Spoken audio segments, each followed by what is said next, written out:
Koe nuk mau me iau ki he whaleloto i Onehanga. Mui he mea lere o ku e pai a Caroline Maile. Pako atiola e o ku whawhiao i he mea lere.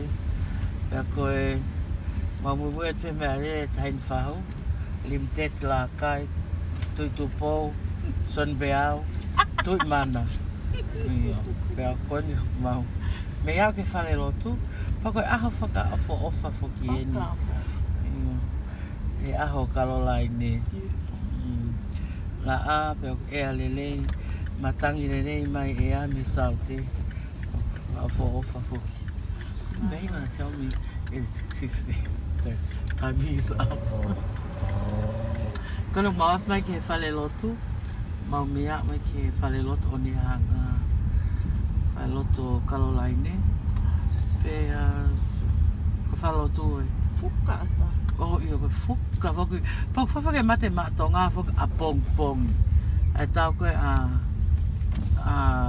tonga mo Australia.